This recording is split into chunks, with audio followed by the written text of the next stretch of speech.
সবাইকে স্বাগত জানিয়ে আজকে তৈরি করব ছোলা আলুর ডাল।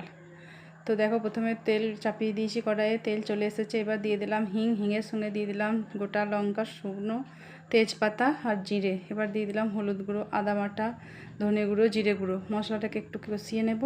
কষিয়ে নেওয়ার পর আমি দিয়ে দেবো লঙ্কার গুঁড়ো, চিনি আর নুন। আর একবার মশলাটাকে ভালো করে কষিয়ে নিয়ে দিয়ে দেবো 1 চামচ টমেটো সস।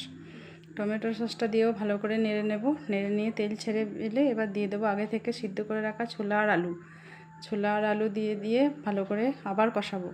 কষিয়ে নিয়ে দিয়ে দেব, আমি কোনো কাঁচা জল ইউজ করব না, দিয়ে দেবো ছোলা আলু সিদ্ধ করা যে জলটা আছে সেটা।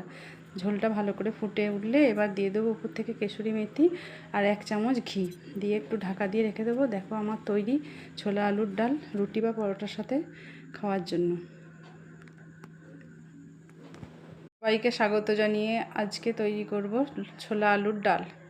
তো দেখো, প্রথমে তেল চাপিয়ে দিয়েছি কড়াইয়ে, তেল চলে এসেছে। এবার দিয়ে দিলাম হিংয়ের সঙ্গে দিয়ে দিলাম গোটা লঙ্কা, শুকনো তেজপাতা আর জিরে। এবার দিয়ে দিলাম হলুদ গুঁড়ো, আদা বাটা, ধনে গুঁড়ো, জিরে গুঁড়ো। মশলাটাকে একটু কষিয়ে নেব। কষিয়ে নেওয়ার পর আমি দিয়ে দেবো লঙ্কার গুঁড়ো, চিনি আর নুন। আর একবার মশলাটাকে ভালো করে কষিয়ে নিয়ে দিয়ে দেবো 1 চামচ টমেটো সস।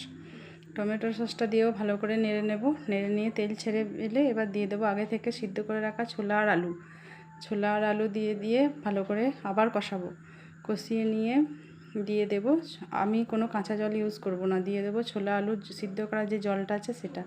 ঝোলটা ভালো করে ফুটে উঠলে এবার দিয়ে দেবো উপর থেকে কেশরি মেথি আর 1 চামচ ঘি দিয়ে একটু ঢাকা দিয়ে রেখে দেবো। দেখো আমার তৈরি ছোলা আলুর ডাল, রুটি বা পরোটার সাথে খাওয়ার জন্য।